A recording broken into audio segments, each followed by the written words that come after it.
ఇక మేడ్చల్ మల్కాజ్గిరి జిల్లాలో మంత్రి మల్లారెడ్డి ఎన్నికల ప్రచారం జోరుగా సాగుతుంది. ఎల్లంపేట మున్సిపాలిటీలో మంత్రి మల్లారెడ్డి రోడ్ షోను ధూమ్ధామ్గా నిర్వహించారు. రాజబులారం తండాలో బీఆర్ఎస్ అభ్యర్థుల తరపున ప్రచారం చేశారు. బీఆర్ఎస్ పాలనలో జరిగిన అభివృద్ధిని ప్రజలకు వివరిస్తూ కారు గుర్తుకు ఓటు వేయాలని అభ్యర్థిస్తున్నారు.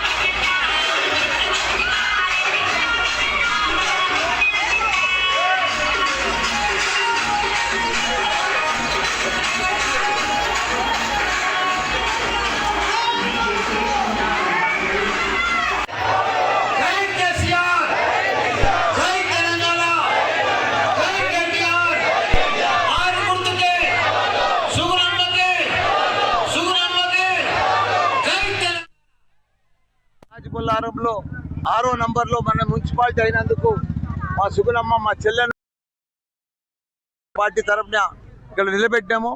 ఏది ఏమైనా ఫస్ట్ టైం గ్రామాలన్నీ కూడా మున్సిపాలిటీలు అయినాయి.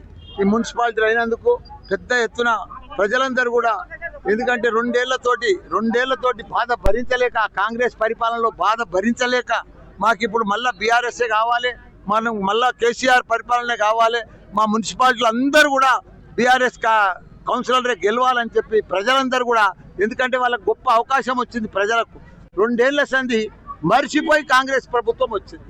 మర్చిపోయి ప్రభుత్వం వచ్చినందుకు బాధలే బాధలు. ఎందుకంటే అంతకుముందు బంగారం లెక్క కరెంట్ ఉంటుండే, బంగారం లెక్క దినం తప్పి దినం నీళ్లు వస్తుండే. ఇప్పుడు వారానికి ఒకసారి కూడా నీళ్లు వస్తలేవు. చూసేటోడేలో అధికారులు కూడా ఎవరు పనే చేస్తలేరు.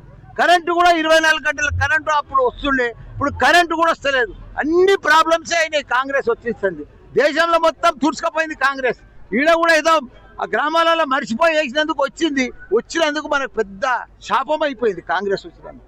కాబట్టి ప్రజలందరూ కూడా తప్పకుండా మళ్ళీ మన కేసీఆరే కావాలి, మనకు అట్లనే కేసీఆర్ ప్రభుత్వం అయితేనే మాకు బాగుంటుందని చెప్పి ప్రజలందరూ కూడా ఘోరంగా, ప్రతి ఒక్కరు కూడా మేము వాలంటరీగా, మాకు ఇప్పుడు ప్రజలు కూడా ఎక్కడ చూసినా మంచి ఆదరణ వస్తుంది.